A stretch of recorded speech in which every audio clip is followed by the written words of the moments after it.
कक्षा के मेरे प्यारे विद्यार्थीगण ध्यान देंगे। आप पहले पिछले भाग में पाठ 7 पढ़ चुके हैं और पाठ 8 की बारी है। कन्यादान शीर्षक काव्य है जो ऋतुराज जी द्वारा रचित है। तो आप संक्षिप्त रचनाकार परिचय को भी पाठ्य पुस्तक से प्राप्त करके उसको याद करेंगे और प्रत्येक पाठ के फेयर के पहले, जैसे कि पहले बता चुका हूँ, संक्षिप्त रचनाकार परिचय को प्रस्तुत करते हुए लिखते हुए उसके बाद ही अभ्यास प्रश्नोत्तर लिखेंगे। चलिए, तो अभी है कन्यादान शीर्षक काव्य पाठ। अब इसके बाद मात्र 2 पाठ ही बचेगा आपके पास। एक राम लक्ष्मण परशुराम संवाद और दूसरा संगत का काव्य पाठ में मात्र 2 ही बचेगा इसके बाद। चलिए, तो प्रस्तुत करता हूं ऋतुराज जी कन्यादान शीर्षक जो काव्य दिए हैं, कन्यादान शीर्षक जो दिए हैं इस काव्य का, यह बड़ा ही प्रमाणिक है अपने आप में। शीर्षक के बारे में भी जान लीजिए कि संक्षिप्त शीर्षक, संक्षिप्त शब्द में एक शब्द या 2 शब्द, मतलब कम से कम शब्द में जो शीर्षक होता है वो ज़्यादा प्रमाणिक, ज़्यादा बेहतर माना जाता है। लेकिन उससे भी ज़्यादा महत्व है, उससे भी ज़्यादा अनिवार्य माना जाता है शीर्षक में कि शब्द, यह आवश्यक नहीं कि एक ही शब्द में हम शीर्षक दें हमेशा। कभी कभी यह व्यवस्था बन जाती है कि 4 शब्दों का शीर्षक हो जाता है। इसके पीछे सबसे बड़ा कारण है कि प्राथमिकता देनी है शीर्षक में कि वह कहानी का या काव्य का, जिसका भी शीर्षक है, उसका केंद्रीय भाग बन रहा है कि नहीं, उसका काव्य धारा का या फिर कहानी की धारा का, उसका जो उद्देश्य है, उसका जो भाव व्यक्त किया गया है, उसका केंद्रीय भाव है कि नहीं, उस पर कहानी या काव्य का संवहन होता दिख रहा है कि नहीं दिख रहा है। इस प्रकार से इसमें देखा जा रहा है कि पूर्ण रूप से एक लड़की, एक कन्या को जब उसकी माँ दान में देती है एक चयनित वर को, तब दान में देते वक्त उसे जो दुख होता है या फिर उसे जो उससे छीनती उसकी एक पूंजी दिखती है, वह उसके जीवन की सबसे बड़ी पूंजी दिखती है। वह जीवन की सबसे बड़ी और अंतिम पूंजी दिखती है। और कैसे क्या महसूस होता है एक लड़की की माँ को, इसी का प्रस्तुतिकरण पहले अनुच्छेद में है। उसके बाद लड़की की माँ, कन्या की माँ अपनी लड़की को दान करने के बाद ससुराल जाते वक्त क्या कुछ शिक्षाएं देती हैं, इसका भी वर्णन है अगले अनुच्छेद में। तो आइए, कितना प्रमाणिक था उसका दुख, पहली पंक्ति है, कितना प्रमाणिक था उसका दुख लड़की को दान में देते वक्त। मतलब अपनी लड़की को दान में देते वक्त बिल्कुल प्रमाणिक था उसका दुख। किसका दुख? तो लड़की की माँ का दुख। एक लड़की को दान में देते वक्त लड़की की माँ का जो दुख था वह बहुत ही प्रमाणिक था, पूर्ण रूप से स्पष्ट था, प्रमाणिक था। तो कितना प्रमाणिक था उसका दुख लड़की को दान में देते वक्त, जैसे वही उसकी अंतिम पूंजी हो। लड़की की माँ का जो दुख था, उसके दुख से उसके चेहरे पर उभरी हुई जो दुख की चिंताएं थी, जो दुख था और जो उसकी चिंताएं थी, वह साफ साफ बयां कर रही थी कि अब जो भी जीवन की सबसे गाढ़ी कमाई और सबसे बड़ी पूंजी थी और सहारा थी, वो आज मुझसे छीन रही है। वो हमेशा हमेशा के लिए दूसरे का हो रही है, अब मुझसे वह छीन रही है। तो कितना प्रमाणिक था उसका दुख लड़की को दान में देते वक्त, जैसे वही उसकी अंतिम पूंजी हो। एक लड़की की माँ को अपनी लड़की को दान में देते वक्त ऐसा लग रहा है जैसे वह अपने जीवन की अंतिम पूंजी को, सबसे बड़ी पूंजी को दान में दे दी हो, है ना, हमेशा हमेशा के लिए उसका उससे उस पूंजी से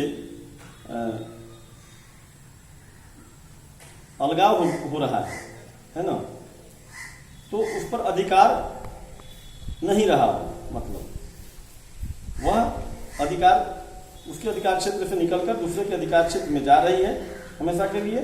बस अगले अनुच्छेद में है कि लड़की अभी सयानी नहीं थी। अब लड़की की माँ की चिंता है, लड़की की माँ की चिंता है लड़की के बारे में कि मेरी लड़की अभी भोली भाली थी, काफी भोली भाली और सरल स्वभाव की थी। वह दुनिया के ताने बुने को नहीं जानती थी, वह प्रपंचों को नहीं जानती थी। तो अभी तक सांसारिक के उतार चढ़ाव के बारे में बहुत कुछ मेरी लड़की को ज्ञान नहीं था। तो लड़की अभी सयानी नहीं थी, यानी लड़की अभी बुद्धिमती नहीं थी, पूर्ण रूप से परिपक्व नहीं थी, अभी इतनी भोली सरल थी। वह कैसी थी? तो काफी भोली और सरल थी। तो लड़की अभी सयानी नहीं थी, यानी लड़की परिपक्व नहीं थी, सांसारिक जीवन जीने का पूर्ण रूप से उसे ज्ञान नहीं था। वो तो अभी इतनी भोली सरल थी, वह अभी इतनी भोली भाली और सीधी सादी थी कि उसे सुख का आभास तो होता था, उसे सुख का आभास होता था, सुख को समझने आता था। जैसे छोटे छोटे नन्हे मुन्ने बच्चे भी गुब्बारे को देख करके खिलखिला जाते हैं, खिलौने को देख कर खिलखिला जाते हैं, है ना, और खुश हो जाते हैं। तो इस प्रकार से उसे भी सुख का आभास तो होता था। फिर आइए एक बार पढ़ते हैं। लड़की अभी सयानी नहीं थी, यानी पूर्णतः बुद्धिमती नहीं थी, परिपक्व नहीं थी, अभी इतनी भोली सरल थी, यानी इतनी भोली भाली और सीधी सादी थी कि उसे सुख का आभास तो हो जाता था, लेकिन दुख बांचना नहीं आता था। बांचने का मतलब है व्यक्त करना, प्रकट करना। तो सुख का आभास तो कर लेती थी, सुख को महसूस कर लेती थी, लेकिन दुख को व्यक्त करने नहीं आता था, दुख को समझने नहीं आता था कि दुख की घड़ी जो है यह इस वक्त हमें कैसे संभल कर आगे बढ़ना है, कैसे इससे बचना है, अपने आप को बचाना है, और कैसे इससे रास्ता निकालकर आगे के जीवन को जीना है, और कितना इसे व्यक्त करना है, किस रूप में व्यक्त करना है। तो यह बांचने नहीं आता था, यह व्यक्त करने नहीं आता था, प्रकट करने नहीं आता था अपने दुख को। पाठिका थी, तो यह तो बिल्कुल उस पाठिका के समान थी। कैसी पाठिका? जो छोटी बच्ची पढ़ती है वैसी पाठिका। तो बिल्कुल यह पाठिका थी, वह धुंधले प्रकाश की, एक धुंधले प्रकाश में, दिए की टिमटिमाती रोशनी में, है ना, कम प्रकाश में, धुंधले प्रकाश में, जैसे छोटी बच्ची पढ़ लिया करती है, जिन किन प्रकारें, जिस किसी तरह से एक छोटी बच्ची धुंधले प्रकाश में भी एक दो हरफ वाले शब्दों को पढ़ लिया करती हैं, अपने छोटे पाठ्यक्रम को पूरा कर लिया करती हैं, ठीक उसी प्रकार से तो ये भी जीवन के बहुत रहस्यों को नहीं जानती थी, बहुत उधेड़पुन को नहीं जानती थी, प्रपंचों को नहीं जानती थी, कब कैसे बचना है, कब कैसे बोलना है, कब कैसे रहना है। तो पाठिका थी वह धुंधले प्रकाश की, कुछ टुकों और कुछ लयबद्ध पंक्तियों की। मामूली यह बहुत बूढ़े काव्य पाठ को पढ़ने वाली नहीं थी। यह छायावादी कविताओं को पढ़ने की परख क्षमता नहीं रखती थी, बल्कि यह तो एक सामान्य कुछ तुक्के, कुछ लयबद्ध पंक्तियों को पढ़ लेने वाली, एक धुंधले प्रकाश में पढ़ लेने वाली एक पाठिका मात्र थी। तो पाठिका थी वह धुंधले प्रकाश की, कुछ तुक्कों और कुछ लयबद्ध पंक्तियों की। धुंधले से प्रकाश में वह नौसिखिया पाठिका के समान, मामूली तुकों और लयबद्ध पंक्तियों को पढ़ लेने वाली पाठिका के समान थी। फिर आगे अपनी लड़की को माँ ने नसीहत दिया ससुराल जाते वक्त और नसीहत देकर कहती है, माँ ने कहा पानी में झांक कर अपने चेहरे पर रीझना, माँ ने कहा पानी में झांक कर अपने चेहरे पर मत रीझना। माँ अपनी बच्ची को, अपनी लाडली को, अपनी कन्या को, अपनी पुत्री को यह शिक्षा देती है कि बेटी पानी में झांक कर अपने चेहरे पर मत रीझ जाना, मग्न मत हो जाना, विभोर मत हो जाना, बहुत खुश मत हो जाना। यानी पानी की परछाई में अगर तुम सुंदर लगने लग जाओ तो ऐसा मत समझ लेना कि बस यही जीवन का मूल रहस्य है, यही जीवन का परम आनंद है। नहीं, जीवन इसी से पूरा नहीं होने वाला। माँ ने कहा पानी में झांक कर अपने चेहरे पर मत रीझना, खुश मत हो जाना। आग रोटियां सेकने के लिए है, जलने के लिए नहीं। इतना हमेशा ख्याल रखना बेटी कि आग रोटियां सेकने के लिए है। आग की महती आवश्यकता रोटी सेकने के लिए है, यानी भोजन पकाने के लिए है, आवश्यक कार्य करने के लिए है, न कि जल जाने के लिए। आग का आविष्कार खुद को जलाकर मार डालने के लिए नहीं हुआ। तो बेटी हमेशा इस बात का ख्याल रखना कि चाहे जीवन में तो विपरीत परिस्थितियां आती रहती हैं, कोई ऐसा जीवन नहीं जिसमें विपरीत परिस्थिति की कोई घड़ी नहीं आई, ऐसा संभव ही नहीं। तो विपरीत परिस्थितियां, प्रतिकूल परिस्थितियां जीवन में आती ही रहती हैं। तो जब विपरीत परिस्थिति आए, प्रतिकूल परिस्थिति आए, तो उस वक्त अधीर मत हो जाना, बहुत घबरा मत जाना, धैर्यवान बने रहना। तो ऐसा ना हो कि तुम अधीर होकर के जिस आग से रोटी सेकने का कार्य किया जाता है उस आग से जलने का निर्णय न ले लेना। ऐसी भूल मत करना बेटी। यह जान लो कि आग रोटियां सेकने के लिए है, जलने के लिए नहीं। वस्त्र और आभूषण शाब्दिक भ्रमों की तरह बंधन है स्त्री जीवन के। और फिर आगे एक और बात मैं बता दूं कि प्रायः स्त्रियां वस्त्रों और आभूषणों के चक्कर में पड़ करके अपने ऊपर होने वाले सारे सितम को सहती रहती है ना, सारे कष्ट को वह झेलती रहती है। तो ऐसा भी मत करना। जब बेवजह अनावश्यक रूप से तुम पर कहर बरपाया जाने लगे, सितम ढाया जाने लगे, तंज कसा जाने लगे, प्रताड़ित किया जाने लगे, दंडित किया जाने लगे, तो ऐसी स्थिति में तुम चुप मत रहना। तुम अपनी आवाज़ को भीतर ही भीतर दबाने की कोशिश मत करना, नहीं तो यही स्थिति एक दिन तुम्हें आग से जलने पर विवश कर देगी। इसलिए बेटी, वस्त्र और आभूषण तो शाब्दिक भ्रमों की तरह,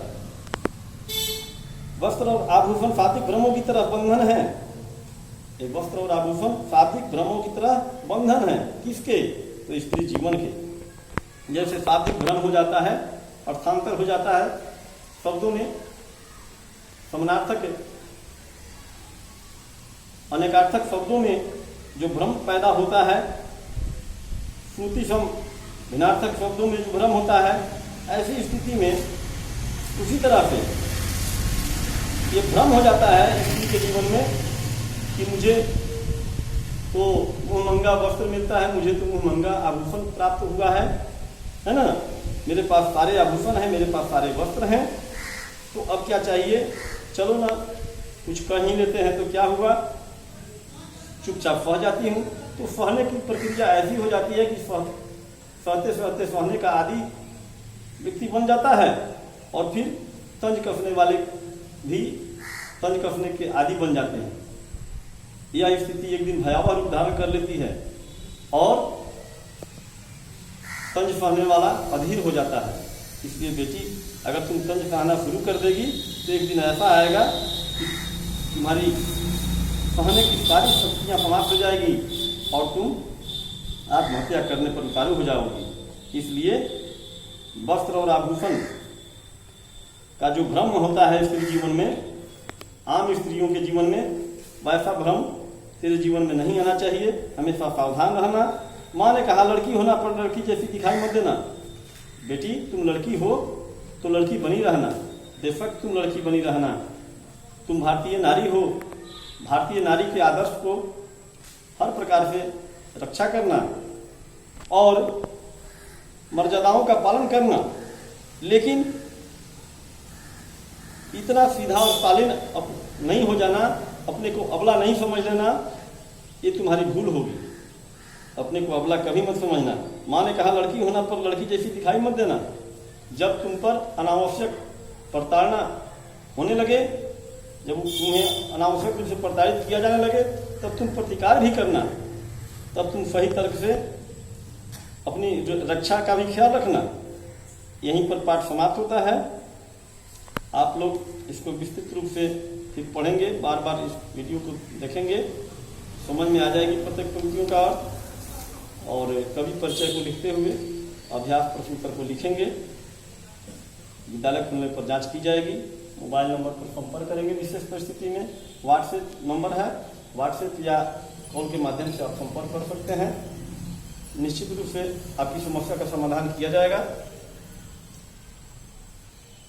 तब तक के लिए धन्यवाद। फिर अगले वीडियो में सुविधानुसार, आपकी आवश्यकतानुसार प्रस्तुत होऊंगा।